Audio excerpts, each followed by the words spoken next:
Vayan a una buena biblioteca y diríjanse a la sección de libros sobre leyes. Quedarán impresionados por la interminable colección de tomos que llenan las estanterías de la biblioteca de un país.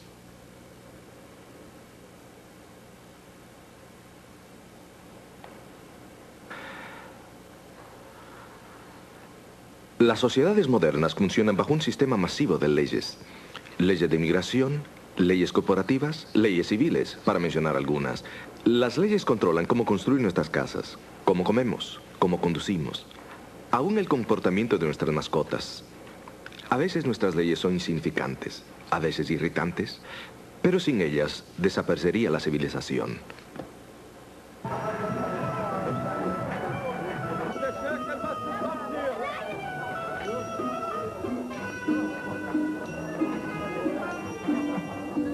Las leyes del Antiguo Testamento son pocas al compararlas con la legislación detallada de los sistemas sociales modernos.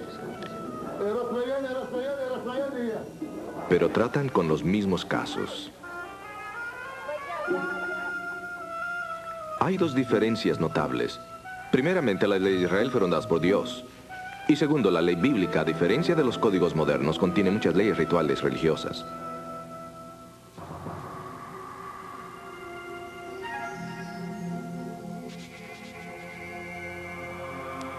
Este es el desierto del Sinaí, o desierto de Sin, como se lo conocía en el Antiguo Testamento. Atrás se distingue la cordillera del Sinaí. Fue en una de estas cimas que Moisés recibió los 10 mandamientos de manos de Dios. Los 10 mandamientos, o decálogo, como también se los llama, es el corazón del sistema legal del Antiguo Testamento.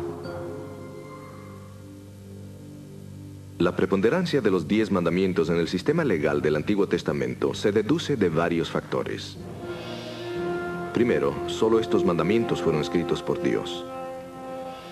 Segundo, Dios se los dio a Moisés bajo impresionantes circunstancias que demuestran su importancia singular. Y tercero, fueron anunciados en el contexto de la bondad divina después que Dios libró a Israel de la esclavitud egipcia. Los 10 mandamientos dirigían la vida de Israel en su relación con Dios.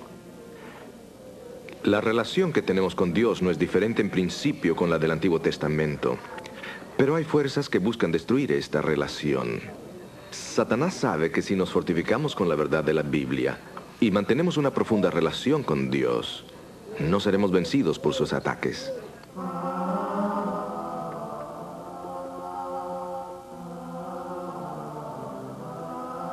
El ataque final que Satanás asestará contra aquellos que vivan en los últimos días será semejante al conflicto que experimentó Daniel y los hebreos en la antigua Babilonia. Será un conflicto sobre la adoración a Dios. Daniel predijo que en los últimos días habría una gran apostasía de la verdad de la palabra de Dios. La antigua Babilonia llegó a ser un símbolo de la gran Babilonia espiritual en el libro de Apocalipsis. En su libro Daniel predijo la subida del cuerno pequeño y sugirió que este poder guiaría a la iglesia a mezclar la verdad con el error, el cristianismo con el paganismo. Daniel también dijo que el cuerno pequeño trataría de cambiar los tiempos y la ley. ¿Será posible que el cuerno pequeño trataría de cambiar la ley de Dios? La experiencia de Daniel mismo en el nuevo imperio medo-persa ilustra la importancia que él le arrogaba al cumplimiento de la ley de Dios. Daniel se vio confrontado con el decreto que si adoraba a su Dios sería lanzado en el foso de leones hambrientos. Daniel eligió la ley de Dios sobre la ley de los medos y los persas. Pero cuando Dios lo libró, el rey Darío promulgó una nueva ley, que todos debían adorar al Dios de Daniel.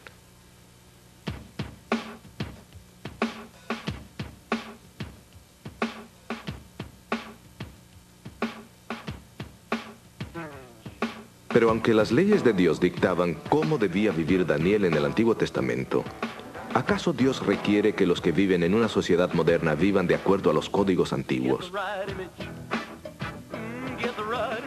¿No dijo el apóstol Pablo que nosotros, que vivimos después de la muerte de Cristo, no vivimos bajo la ley, sino bajo la gracia? ¿Acaso nuestra relación con Dios, la forma que le servimos y le adoramos, tiene algo que ver con su ley? Para discutir estos puntos, escuchemos a nuestro orador invitado en Un Asunto de Ley.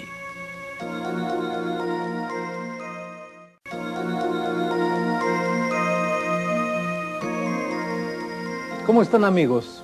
Gracias nuevamente por estar aquí. El tema que estamos estudiando se pone cada vez más interesante, ¿no les parece? Para poder comprender completamente este asunto fascinante de la ley que Daniel menciona en el capítulo 7, debemos refrescar nuestra mente. Recordaremos 3 puntos esenciales que Daniel enfatiza en cada capítulo. Primero, hay una grande controversia actualmente en el universo entre Cristo y Satanás. Y uno de los puntos principales en este conflicto es la forma como se adora a Dios. El surgimiento y la caída de las naciones descritas en este libro no ocurre simplemente por coincidencia. Hemos notado cómo Dios está en el control de los eventos humanos. El último gran conflicto que el pueblo de Dios enfrentará en esta tierra será muy semejante al que Daniel y sus 3 amigos enfrentaron en Babilonia. El punto del conflicto estará en la forma como el pueblo adora a Dios. En segundo lugar, queda ahora claro que nadie en este mundo, ni rey, ni gobernante, ni papa, ni pastor, nadie puede cambiar la ley de Dios. Eso es imposible. Sin embargo, esta profecía que estamos estudiando dice claramente que el cuerno pequeño pensará que sí puede o tratará de cambiar la ley de Dios. Por favor, noten que el texto no dice que el cuerno pequeño cambiará la ley de Dios, sino que pensará que puede cambiarla. Pero la pretensión del cuerno pequeño no es solamente cambiar la ley, sino también ella querrá cambiar los tiempos. Uno de los pensamientos claves que hemos notado en Daniel es la necesidad que todos tenemos de pasar tiempo con Dios. La condición para desarrollar cualquier tipo de relación es el factor tiempo. Si los seres humanos no pasan tiempo con Dios, no pueden desarrollar una relación con Él. Así que el cuerno pequeño ha tratado de atacar aquello que afecta la relación de la persona con Dios. Todos sabemos que Dios le dio a la humanidad solamente 10 mandamientos, los cuales escribió con su propio dedo en 2 tablas de piedra. Notemos lo que la Biblia dice. Voy a leer.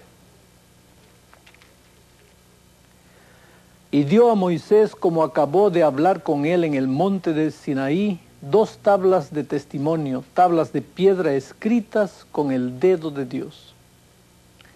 Es interesante notar que los 10 mandamientos son la única parte de la Biblia que Dios mismo escribió con su propio dedo. Ustedes recordarán que Moisés, cuando bajó del monte Sinaí y vio el pueblo danzando alrededor del becerro de oro, rompió las tablas de piedra. Cuando Dios lo llamó de nuevo al monte, no le dijo, bueno, ahora escríbelas tú. No. En realidad, Dios escribió los mandamientos por segunda vez. Esta es la clase de importancia que Dios le dio a la entrega de los 10 mandamientos. El resto de la escritura fue escrita por profetas, según Dios se comunicaba con ellos y les decía lo que debían escribir. Pero los 10 mandamientos eran de tal importancia que Dios los escribió con su propio dedo, 2 veces en tablas de piedra. No le dio el trabajo ni a Moisés ni a otro grande profeta. La escritura sobre la piedra indicaba de alguna manera que nunca serían cambiados y que serían para todos los tiempos. Pero noten ustedes la presunción del cuerno pequeño al tratar de cambiar la ley de Dios y los tiempos dentro de la ley. La única parte de la Biblia que Dios mismo escribió es la parte de la Biblia que este poder político religioso ha tratado de cambiar y alterar, y al hacerlo ha atacado al mismo Dios. Permítanme ahora explicarles por qué el tratar de cambiar los 10 mandamientos de Dios es un ataque hacia Dios personalmente. Los 10 mandamientos son una transcripción o una copia del carácter de Dios. Ellos nos revelan cómo es Dios.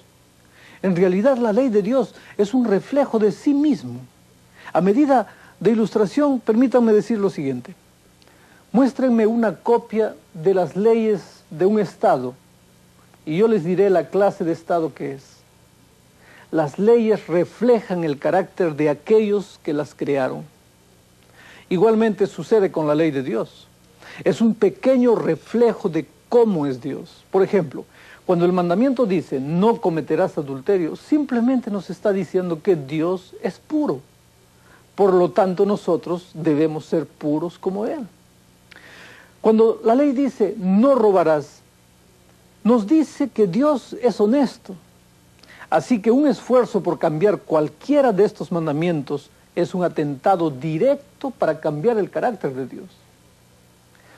El tercer punto que tenemos que tener en cuenta es que Daniel también nos da el lado positivo de esta triste historia de apostasía al explicar cómo el verdadero pueblo de Dios se mantendrá firme delante de este error y será victorioso por la fuerza que recibe de Jesucristo.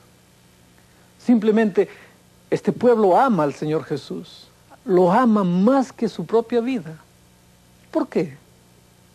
Porque ellos han desarrollado un lazo de amor muy estrecho con Jesús. Ustedes recordarán que en Daniel 6 y en la experiencia de Daniel en el foso de los leones se nos muestra que el verdadero pueblo de Dios, como Daniel, tomará tiempo todos los días para orar y para leer la palabra de Dios. Esta, mis amigos, es la única fuente de fortaleza para prevalecer en el último grande conflicto que viene a este mundo. El cuerno pequeño es el agente que Dios dice que introducirá en la iglesia cristiana enseñanzas que ni Jesús ni los apóstoles enseñaron. El diablo sabe que si puede hacer que la estrecha relación entre Cristo y su pueblo se debilite, entonces él puede lograr que ellos se aparten de las simples verdades que Jesús quiere que ellos sigan. Es la Biblia la única fuente que nos da una comprensión clara de lo que es correcto o es incorrecto. La Biblia nos dice lo que Dios espera de nosotros.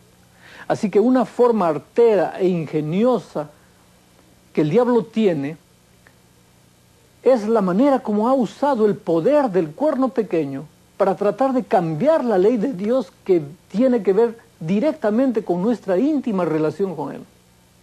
En nuestro estudio de hoy descubriremos el cuerno pequeño que puede realmente, si puede realmente cambiar la ley de Dios o no.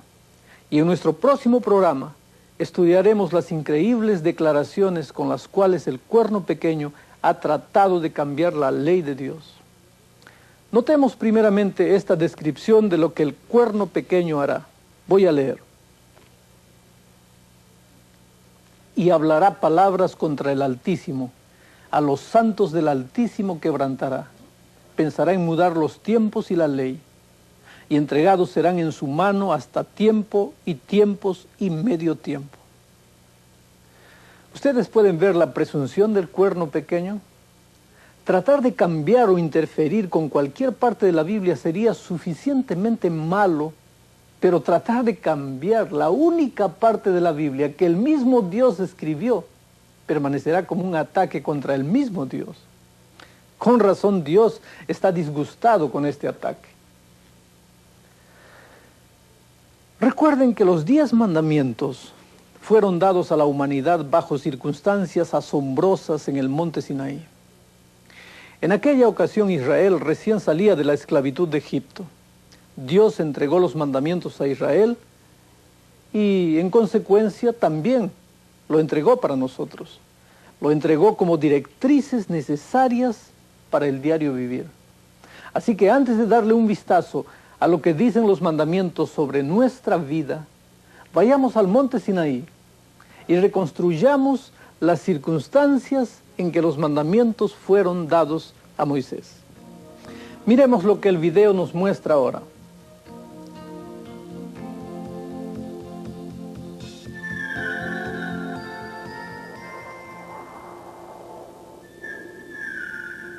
Esta es la península del Sinaí.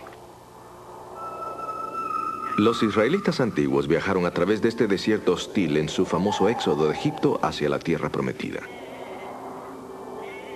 A decir de todos, debían haber perecido y desaparecido de la historia sin siquiera llegar a Palestina. Moisés, su líder, adjudicó el éxito de su empresa a la intervención supernatural de Dios.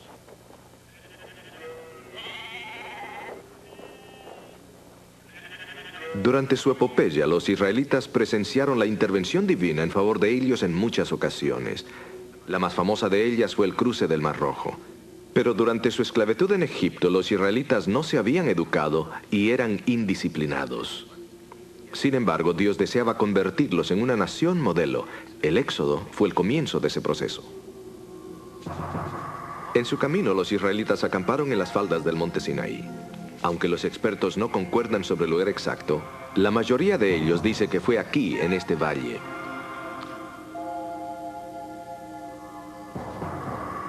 Fue en una de estas cimas que Dios le dio a Moisés los 10 mandamientos.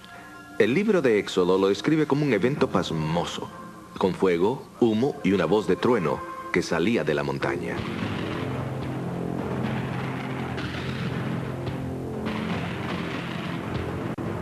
Estoy en el sitio donde la tradición dice que Moisés recibió los 10 mandamientos. La imponencia del evento aún satura este lugar. Uno apenas puede imaginar cómo debe haberse sentido Moisés al subir a esta montaña para recibir las tablas de piedra. Efectivamente, tiene que haber sido un evento magnífico.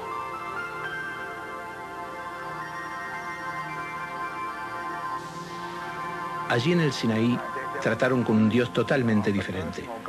Un Dios personal, un Dios que podían percibir, que podían escuchar. Él les habló, negoció con ellos, se comunicó con ellos. Estaban allí en el monte Sinaí, en el valle al pie de la montaña, y lo experimentaron con temor. Y esto dejó algo muy claro en sus mentes, que era un Dios verdadero, que estaba allí. Aun si hay momentos en la vida en que uno no lo ve, allí está. Y Él elige algunas oportunidades para entrar a la vida de uno. Y eso es lo que ocurrió allí en Sinaí.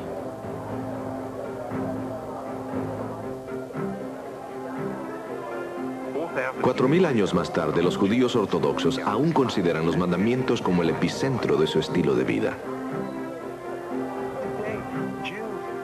Hoy, los judíos todavía recuerdan aquel momento especial en que Dios utilizó la naturaleza para comunicarse y para dejar su impresión.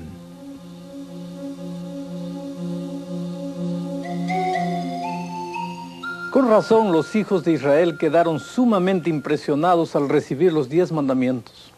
Aún después de todos estos años, el Sinaí sigue siendo un lugar impresionante. Veamos ahora los 10 mandamientos y notemos lo que ellos dicen. Primero, no tendrás dioses ajenos delante de mí. El segundo, no te harás imagen, no te inclinarás a ellas ni las honrarás.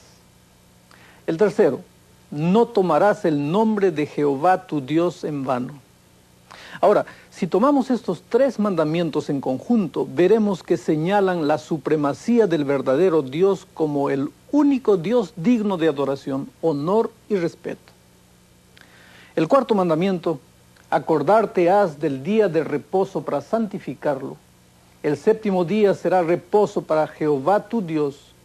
El propósito de este mandamiento es darle a todos los seres humanos un día a la semana para que lo pasen con su Creador y Redentor, para que puedan conocerlo mejor.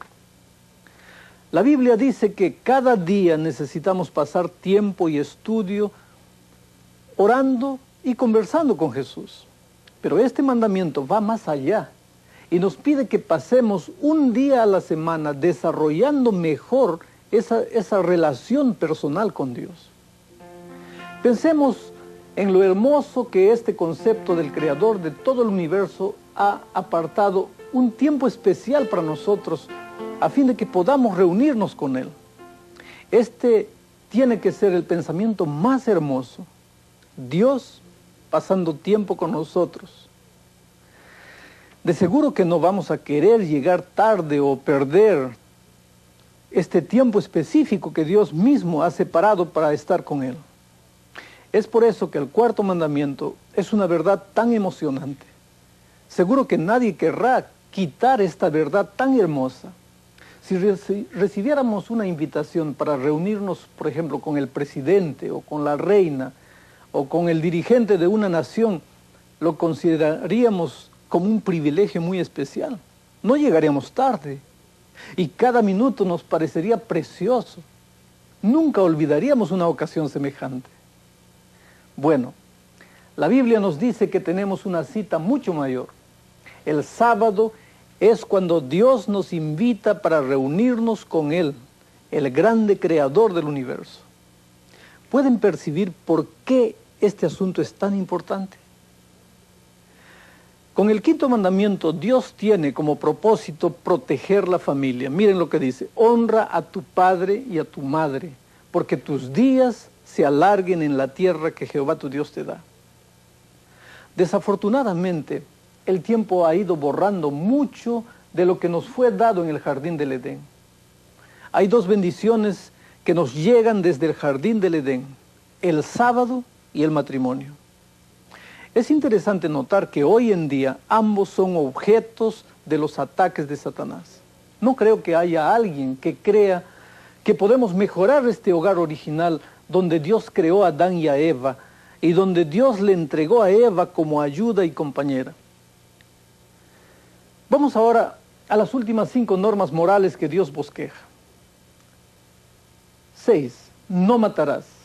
7. No cometerás adulterio. 8. No hurtarás. 9. No hablarás contra tu prójimo falso testimonio. Y finalmente 10. No codiciarás. ¿Pueden imaginarse un mundo o un país donde estos mandamientos morales ya no existen porque han sido abolidos? Sería una anarquía completa. Aún así, es suficientemente malo vivir en un país que cree que no debemos robar o matar. Siempre hay ladrones y asesinos. Pero imagínense cómo sería vivir en un lugar donde no es prohibido hacer estas cosas. No. Yo no creo que ninguno de nosotros pensase que abolir estos mandamientos o cualquier otro de los 10 mandamientos sería en provecho de la sociedad. Sin embargo, Daniel 7 dice que el cuerno pequeño va a pensar que puede cambiar los tiempos y la ley de Dios. Naturalmente, es obvio que tendría que ser un cambio muy sutil, porque un ataque abierto sería inmediatamente reconocido y resistido y rechazado por los cristianos de todo el mundo. Cuando Jesús estuvo en esta tierra, Él obedeció la ley de Dios. La Biblia nos da abundantes declaraciones de que Él vivió a la altura de los principios de la ley de Dios. Infelizmente, el pueblo que vivía en sus tiempos, los judíos, los fariseos, llevaron la observancia de los mandamientos a un extremo de fanatismo. Para que nosotros tengamos una visión correcta de esto, es necesario que nosotros miremos este vídeo que viene a continuación.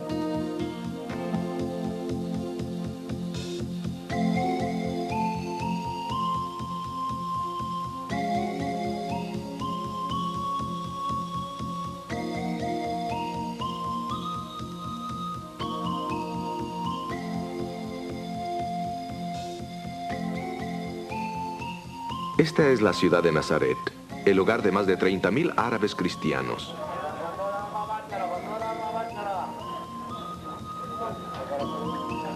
Jesús nació en Belén, pero se crió en Nazaret, trabajando con su padre José en su taller de carpintería. Cuando era niño, sin duda que Jesús vino muchas veces al bazar de Nazaret para comprar comida para su madre. También debe haber acompañado a su madre al pozo de la aldea para sacar agua para ese día. El pozo es ahora un altar cristiano conocido como el Pozo de María.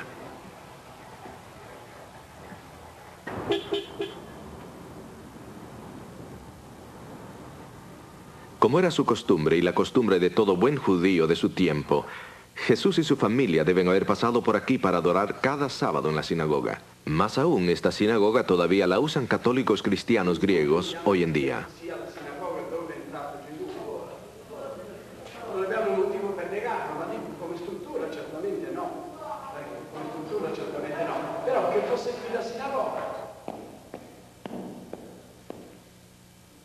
Pero ¿cómo sería la sociedad judía en el tiempo de Jesús? ¿Qué valores gobernaban su vida? Existían cosas que en la práctica los separaban. Sus normas de alimentación, las cosas que comían bajo ciertas condiciones y lo que no podían comer. Cosas que aislaban al judío practicante. Nos debemos dar cuenta, por supuesto, tal como hoy en día, que todos los judíos en el primer siglo no eran judíos practicantes. Pero aquellos que practicaban sus leyes alimenticias, la circuncisión, los matrimonios solamente entre judíos, no reconocían, por supuesto, los ídolos y dioses de los paganos, todo lo que separaba a los judíos. Aquello los hacía diferentes. Estaban conscientes de su diferencia. Esto creó ciertas tensiones. El tener conocimiento de sus diferencias y el ser exclusivos a veces los tornaba un tanto arrogantes y tendían a rechazar un poco a los forasteros. Por lo tanto, esta fue la razón por la cual se disgustaron un poco con Jesús, quien aparentaba ser un judío santo. Sin embargo, comía con un samaritano y pidió a una mujer samaritana, que también era una mujer de una reputación dudosa, que le diera un vaso de agua. Este tipo de cosas hubiera ofendido a los judíos.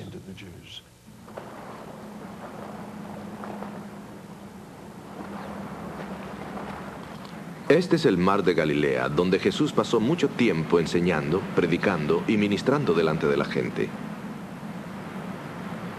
Uno de sus sermones más famosos es el Sermón del Monte, que probablemente se llevó a cabo en una de estas laderas que divisan el lago.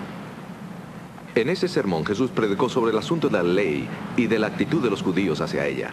Yo personalmente leí el Sermón de la Montaña, que se encuentra en Mateo 5, 6 y 7, como la interpretación de Jesús de la ley del Torá, a diferencia de los fariseos.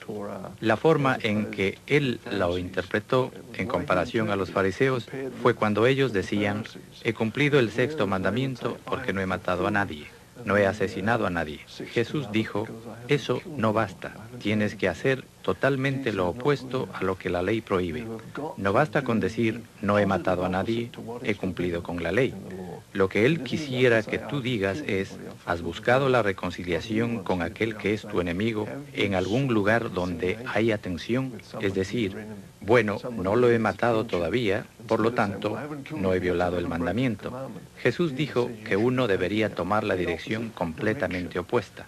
La ley prohíbe lo extremadamente negativo. Jesús dice que la manera de evitar esto es dirigiéndose en la dirección opuesta, mostrar preocupación y cuidado al buscar la paz y la reconciliación. Esto lo hace mandamiento tras mandamiento. Como pueden ver, Jesús no abolió la ley de Moisés.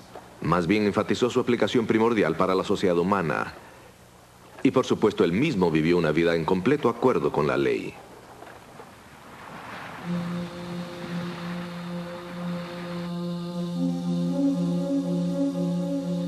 Hoy en día, en la cristiandad moderna, encontramos diferentes actitudes hacia los 10 mandamientos.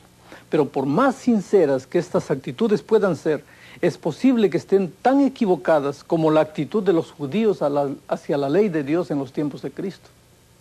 Explico. Los judíos querían obedecer los mandamientos de Dios, pero en su entusiasmo sobrecargaron a todo el mundo con sus leyes y reglamentos de hombres, que virtualmente pasaron a enseñar que la salvación era la recompensa que Dios daba por haber guardado los mandamientos. Pero muchos cristianos hoy se han ido al otro extremo, al extremo opuesto. Ellos piensan que ya no es necesario obedecer los mandamientos de Dios porque somos salvos por la gracia. Y que esa gracia nos libera de cualquier obligación de obediencia a la ley de Dios.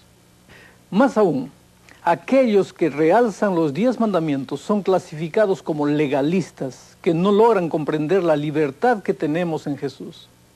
Este es el lado opuesto del péndulo donde se encontraban los judíos del tiempo de Jesús. Permítanme decirles claramente que la Biblia enseña que solamente hay una forma para la salvación de una persona, y esa es por la gracia de Dios.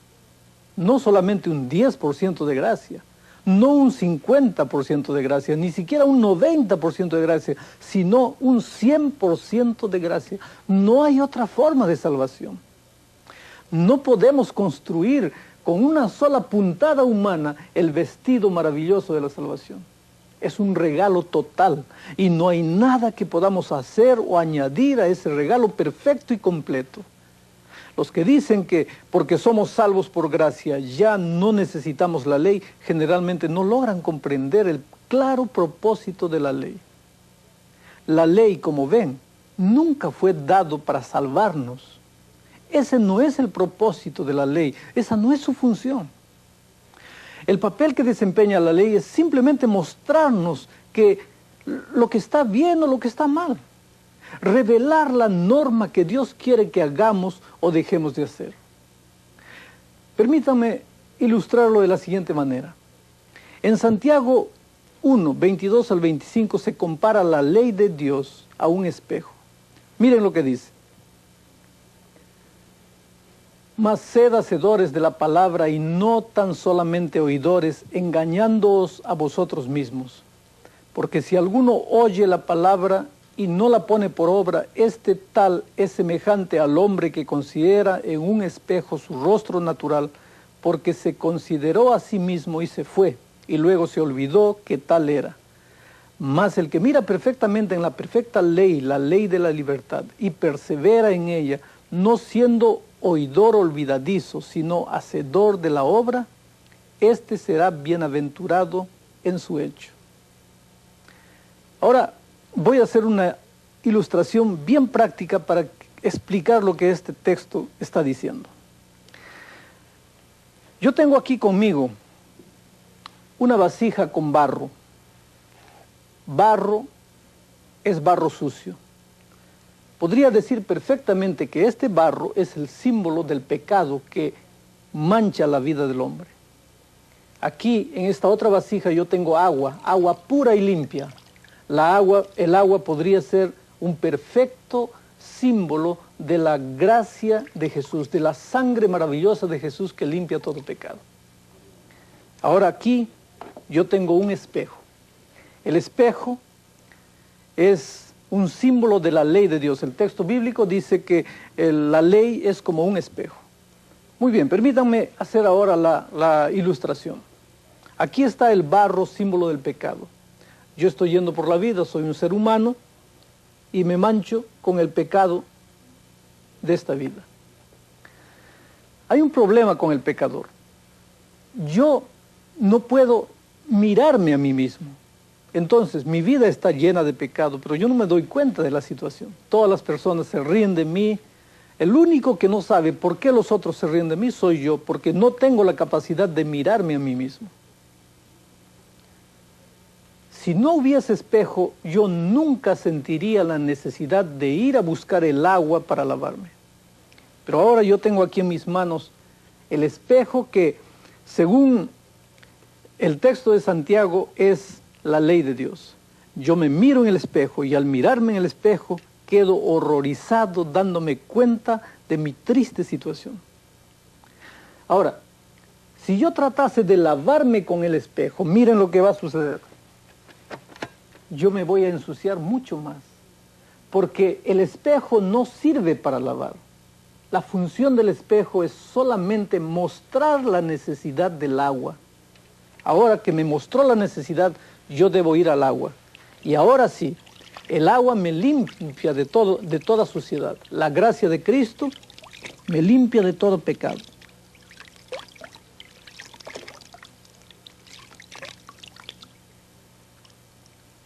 Muy bien, ya estoy limpio. Limpio por la gracia de Cristo. Mas ahora que estoy limpio, ¿qué es lo que debería hacer? Echar el espejo a la basura diciendo que porque la gracia me limpió no necesito más del espejo. Yo puedo hacerlo si quiero. Pero si yo hago esto, mañana, si por desgracia yo nuevamente me ensucio con el pecado de esta vida, ¿cómo sabré que mi rostro está sucio? Entonces, amigos queridos, ustedes se dan cuenta que es necesario, mientras haya pecado en esta vida, es necesario que haya un espejo que me muestre mi situación. Y ese espejo, la ley de Dios, me hace sentir la necesidad de correr a los brazos de Jesús para bañarme en su gracia y ser limpio únicamente por su gracia. Mis amigos, si los 10 mandamientos hubieran sido abolidos, entonces no sabríamos lo que es bueno y lo que es malo. Muchos hoy en día ya no tienen en mente un concepto claro de lo que es bueno y lo que es malo. Muchos parecen haber abandonado la ley de Dios. La sociedad ya no parece aceptar una norma absoluta. Y una vez que se quita la norma, la sociedad comienza a desplomarse. Hoy en día lo podemos ver en la falta de ley y orden que existe por todas partes. Permítanme repetir lo que la Biblia nos dice, que el propósito de la ley es salvarnos, sino que no es salvarnos, sino que simplemente nos dice lo que es correcto y lo que no lo es. Para fijar una norma de moralidad, tenemos siempre que estar mirando para la Biblia. Miren este texto de San Pablo. Porque por las obras de la ley ninguna carne se justificará delante de él, porque por la ley es el conocimiento del pecado. ¿Ustedes se dan cuenta? La ley no puede justificarnos o ponernos bien delante de Dios jamás. Es simplemente para revelarnos nuestra necesidad de la gracia. Cuando nos enamoramos de alguien, deseamos hacer cosas que agraden a esa persona. Más aún, llega a ser algo natural que deseemos complacer a esa persona en todo lo que nos pida que hagamos. Exactamente lo mismo ocurre con Jesús. Deseamos naturalmente hacer lo que le complace. Aquí es donde encaja el principio de la obediencia. Yo guardo los mandamientos de Dios porque amo a Jesús. Porque Jesús dijo, si me amáis, guardad mis mandamientos. De la misma forma como hacemos naturalmente las cosas que complacen a nuestro compañero o a nuestra compañera, también cuando Jesús me dice, Alejandro, si me amas, guardarás mis mandamientos, esa es la razón por la cual yo como cristiano deseo obedecer a Jesús. Entonces, guardar los mandamientos viene como resultado de conocer a Jesús, como resultado de ser su amigo, su compañero.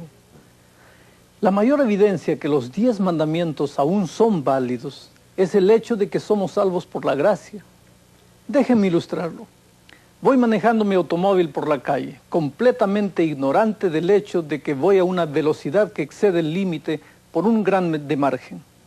De pronto, un auto con luces intermitentes me indica que me detenga. El oficial de policía me dice, ¿hay alguna razón para que usted conduzca tan rápido? Yo admito inmediatamente que no tengo ninguna. Así que él inmediatamente comienza a escribir una boleta y me invita a comparecer ante la corte. Me presento delante del juez. Él escucha mi caso y le explico que iba camino a unas conferencias. Bueno, él demuestra simpatía y puesto que esta es mi primera experiencia en la corte, me perdona los cargos. Me dice, en efecto, la corte lo perdona y le extiende la gracia de la corte. Bien, salgo de la corte y me siento muy feliz. Así que me subo a mi auto y comienzo a conducir nuevamente por la calle, rechinando las llantas y quemando las gomas. No pasa mucho tiempo sin que llame la atención de la ley nuevamente. Y si ustedes no lo creen, el mismo policía me detiene la segunda vez. Tan pronto como se acerca de mí, me mira y me pregunta, yo no lo conozco a usted. Yo le di una boleta apenas 2 semanas atrás. ¿Por qué está corriendo de nuevo? Bueno, oficial, le digo yo, es que yo fui a la corte y el juez con suma bondad me quitó los cargos. Me dijo que la corte me extendía su gracia. Yo quiero que usted sepa que puesto que ahora estoy bajo la gracia del juez, no tengo nada que ver con su ley. ¿Saben ustedes lo que me respondería el policía? Usted no es un asunto de gracia, usted definitivamente es una desgracia.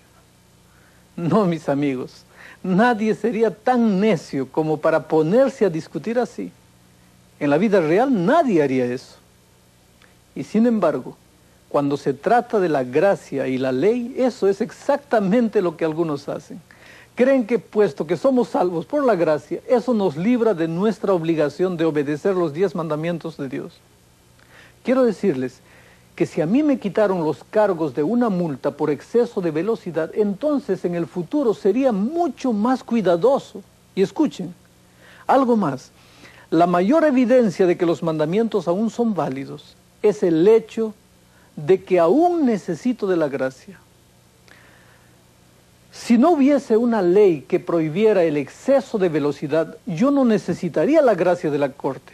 Por ejemplo, supongamos que el policía entra en la pieza donde ustedes están viendo el video y les dice, ustedes quedan arrestados, y se los lleva a todos esposados a la corte. El juez les dice, ¿por qué trajeron a esta gente a la corte? ¿Qué crimen han cometido? El policía responde, estaban estudiando el libro de Daniel. Entonces el juez los mira y les dice, no veo ningún crimen en esto, entonces los perdono. Ustedes podrían reclamar al instante, no necesitamos su perdón, no necesitamos su gracia, porque no hemos transgredido ninguna ley. Ustedes entienden, el hecho de que necesitamos ser salvos por gracia es la mayor evidencia de que los mandamientos aún son válidos para todos nosotros. Hay otro punto que debemos notar, y es que los hombres y mujeres son salvos solamente por gracia, no solo en los tiempos del Nuevo Testamento, sino que esta era la forma en que los hombres fueron también salvos en el Antiguo Testamento. Ya sea que los hombres hayan vivido en el Nuevo Testamento o en el Antiguo, la manera de salvarse siempre fue la misma. Como ven, algunos hasta han enseñado que mientras la gente es salva por gracia en el Nuevo Testamento, en los días del Antiguo Testamento los hombres y mujeres podían guardar la ley y salvarse de esa manera. Muchas veces esto se menciona como una ley de dispensación, pero eso es imposible. Cuando una persona peca, no hay forma que pueda limpiarse o por sí mismo pagar ese pecado. Permítame ilustrarlo de esta manera. Un día yo estaba trabajando en mi jardín cuando de pronto llegaron 2 autos de policía y los policías entraron precipitadamente en la casa de mi vecino. Al rato salieron con mi vecino esposado, la esposa y los niños estaban llorando muy disgustados. Bueno, después supe lo que había pasado. Aparentemente había sido arrestado porque sospechaban que había cometido un crimen 15 años atrás. No solamente me sorprendí yo, sino todo el barrio. Nadie lo pudo creer. Esta familia era una familia correcta. Era lo que se podía llamar gente modelo. Finalmente comenzó el juicio de mi vecino. Yo tuve que comparecer como testigo de la defensa para decirle a la corte cómo vivió este hombre desde que yo lo conocí.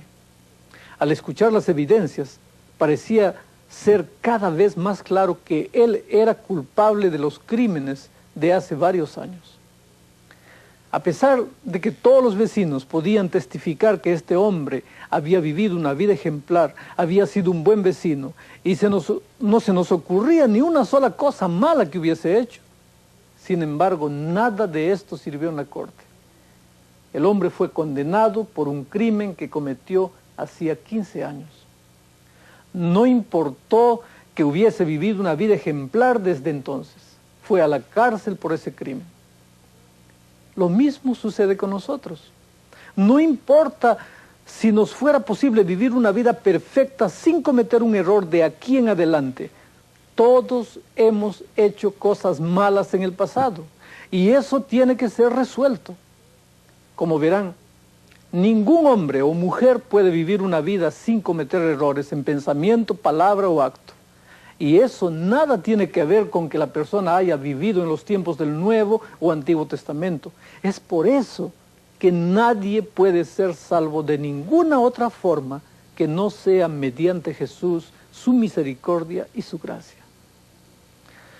Necesitamos a alguien que pague la deuda de nuestros errores. Los israelitas necesitaban que alguien pagara la deuda de sus errores. Es por eso que en el Antiguo Testamento ellos tenían los corderos de sacrificio que les recordaba la muerte de Jesús que se realizaría en el futuro. Notemos lo que Dios le pide al pueblo que haga después que los libertó de la esclavitud de Egipto. Leo en la Biblia.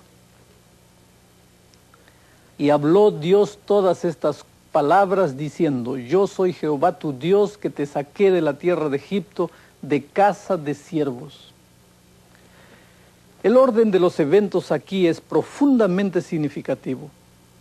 La razón por la cual se le pidió a Israel que obedeciera era simplemente la consecuencia natural que Dios ya los había salvado. En ninguna parte de la Biblia se nos enseña que hemos de ser obedientes y guardar los mandamientos para poder ser buenos, de modo que Dios nos pueda salvar. Dios nos salva primeramente. Entonces, en respuesta a esa realidad, nos pide que seamos obedientes. Noten lo siguiente, voy a leer. Oye Israel, Jehová nuestro Dios dice: Jehová uno es. Amarás a Jehová tu Dios de todo tu corazón y de toda tu alma y con todo tu poder. Ahora ustedes notarán inmediatamente que este es el mismo mandamiento que Jesús citó en el libro de Mateo capítulo 22, versículo 37. El segundo gran mandamiento, amarás a tu prójimo como a ti mismo, se encuentra también en el Antiguo Testamento, en Levítico 19, 18. ¿Quieren que lea? No te vengarás ni guardarás rencor a los hijos de tu pueblo, mas amarás a tu prójimo como a ti mismo, yo Jehová. Así que estos dos mandamientos de amor a Dios y amor a nuestro prójimo, ambos son realmente mandamientos del Antiguo Testamento. Nuevamente el mandamiento de amar a Dios con todo nuestro corazón en Deuteronomio 6 sigue inmediatamente a la entrega de los 10 mandamientos, como se lo registra en Deuteronomio 5. De esta manera queda indicado que el amor debía ser la motivación para obedecer a Dios, aún en el Antiguo Testamento. Escuchen esta buena enseñanza en el Antiguo Testamento, que cabría muy bien en cualquier libro del Nuevo Testamento. Lo voy a leer. Oh hombre, Él te ha declarado que sea lo bueno. ¿Y qué pide de ti Jehová? Solamente hacer juicio y amar misericordia y humillarte para andar con tu Dios. Esto no me suena a legalismo. Es una vida de obediencia, resultado de una relación de amor hacia Dios. Aún la experiencia del Nuevo Testamento que Jesús le indicó a Nicodemo en el Nuevo Testamento, también se encuentra claramente en el Antiguo Testamento. Lo voy a leer. Y os daré corazón nuevo, y pondré un espíritu nuevo dentro de vosotros, y quitaré de vuestra carne el corazón de piedra, y os daré un corazón de carne, y pondré dentro de vosotros mi espíritu, y haré que andéis en mis mandamientos, y guardéis mis derechos, y los pongáis por obra. Aquí nuevamente se nos presentan los mismos principios de la religión evangélica. Para poder servir a Dios, la gente necesita un nuevo corazón donde more el Espíritu Santo. Es el Espíritu Santo morando en el corazón que nos induce a ser obedientes. ¿Se dan cuenta? Dios siempre ha tenido un solo plan de salvación. En el Antiguo Testamento o en el Nuevo Testamento, la gente se salva solamente por gracia, por medio de la fe, nunca por obras. Las obras y la obediencia a la ley, tanto en el Antiguo como en el Nuevo Testamento, siempre son el resultado de una íntima relación con Dios. Nunca son el medio para obtener esa relación. La ley de los 10 mandamientos de Dios es inmutable. Él dijo: yo soy Jehová y no cambio. Y en el Nuevo Testamento tenemos a Jesucristo, que es el mismo ayer, hoy y por los siglos. Lo que Dios dijo en el Antiguo Testamento es lo mismo que dijo en el Nuevo Testamento. Es cierto que el Nuevo Testamento nos da una revelación mayor de Jesús y también de su gracia, pero no es diferente la relación de ley y gracia. Esa relación es la misma en el Nuevo y en el Antiguo Testamento. Los 10 mandamientos de Dios son tan eternos e inmutables como el mismo Dios. Cambiarlos equivaldría a cambiar el carácter de Dios. Y Dios ha declarado que Él no cambia. Esa es una hermosa seguridad para nosotros. Dios no cambia con cada capricho que aparezca por ahí. Sin embargo, a pesar de estos versículos que describen que Dios nunca cambia, Daniel capítulo 7 predice que el cuerno pequeño trataría de alterar lo que Dios dice que es inalterable, su santa ley. Tomemos ahora unos minutos para repasar algunos de los puntos más importantes de esta lección. Miremos para el vídeo.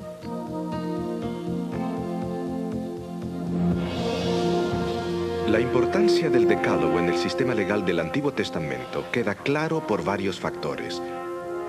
Primero, solo estos mandamientos fueron escritos por Dios.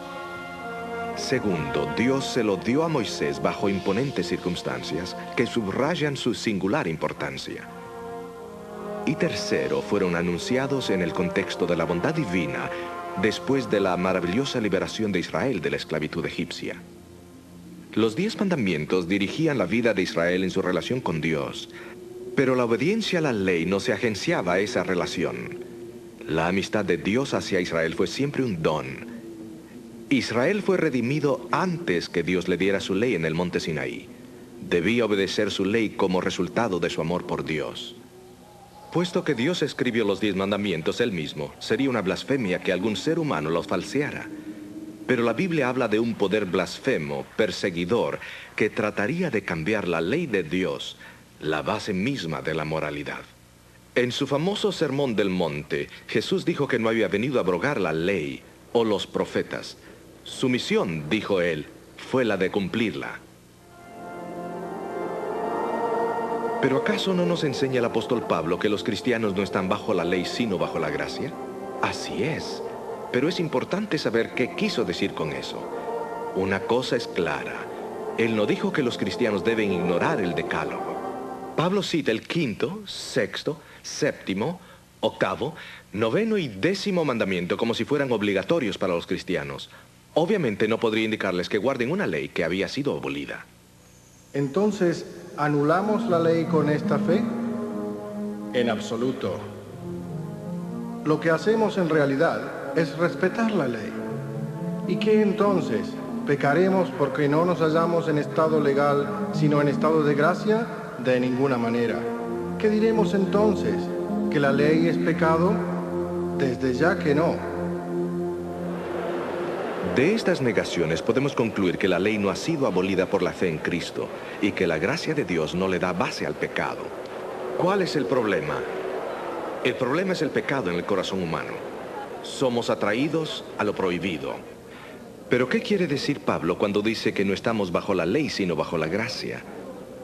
Estar bajo la ley es estar bajo el control de todo el sistema mosaico. Jesús nació como judío bajo este sistema y por tanto estaba obligado a observar todos los requisitos de la ley mosaica.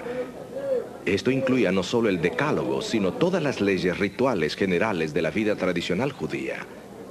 Estar bajo la ley significaba vivir como un judío del primer siglo. Muy temprano en su misión entre los paganos, los cristianos tuvieron que formularse una pregunta. ¿Tendrán que vivir los conversos gentiles como un judío del primer siglo, es decir, bajo la ley? La respuesta es no. Los conversos cristianos no tenían que ser circuncidados, celebrar sacrificios y rituales religiosos del judaísmo. Pero el Nuevo Testamento deja bien claro que esta libertad de las tradiciones judías no significaba que los gentiles cristianos continuaran viviendo como paganos.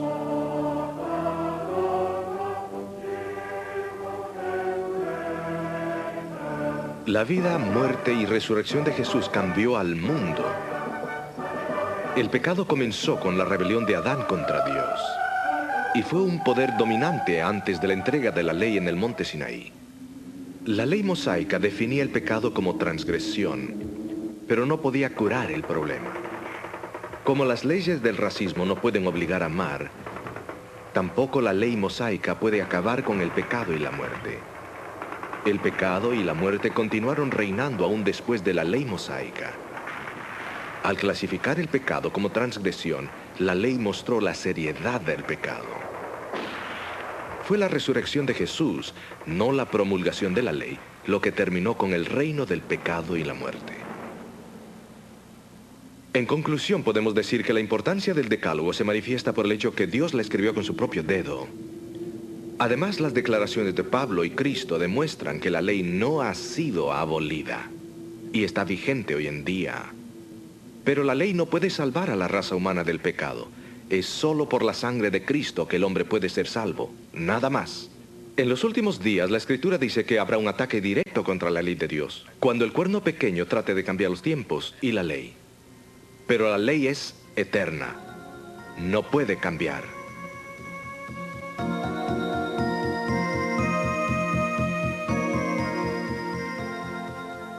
Esperamos que hayan disfrutado del estudio de este tema. Nuestro próximo tema les mostrará los detalles de la forma como el cuerno pequeño ha cambiado la ley de Dios para poder engañar prácticamente al mundo entero. Es un tema muy importante que pocos comprenden hoy en día y sin embargo tiene implicaciones para cada uno de nosotros. Así que no importa lo que tenga que hacer, no se lo pierdan. Hoy estoy muy agradecido porque Dios no solo me invita a hacer lo que Él desea que yo haga, sino que también me da el poder para llevarlo a cabo. Sería una burla si Dios nos indicase lo que debemos hacer y nosotros nunca pudiésemos alcanzar la norma. Esa es la razón por la cual el Evangelio aún tiene poder para salvar a todo aquel que cree. Yo siento personalmente que hoy quiero responder nuevamente al Señor Jesús. Estoy seguro que ustedes también sienten lo mismo que yo. Están agradecidos porque Él ha provisto esta maravillosa salvación y este poder para vivir una vida de obediencia. ¿Les gustaría coger su papel y escribir estas palabras? Gracias por el don de la salvación. Hoy lo quiero aceptar. Seguramente tú lo quieres escribir como una oración y como un registro de tu decisión. Esto nos ayudará para que esta verdad llegue a ser parte de nuestra forma de pensar. Vamos a orar ahora. Querido Padre que estás en los cielos, muchas gracias porque cuando nos creaste no nos dejaste en las tinieblas. Nos entregaste tu santa ley para mostrarnos el camino por donde andar seguros. Estamos viendo que hay un poder extraño que quiere cambiar, que pretende cambiar tu santa ley. Pero gracias porque tú has advertido a través de tu palabra a tus hijos sinceros para que sepamos cuál es el camino que tú tienes para tus hijos. Bendice en este momento a todas las personas sinceras que han tomado su decisión y han decidido vivir a partir de hoy día una vida, una experiencia de relación más bonita, más íntima contigo. Te pedimos todo en nombre de Jesucristo. Amén. Eso es todo por hoy día, amigos. Ustedes se están dando cuenta que a medida que avanzamos en el estudio las cosas se ponen más interesantes. Entonces yo los espero en nuestra próxima reunión. Que Dios les bendiga, continúen orando, estoy orando por ustedes también. Un grande abrazo para todos.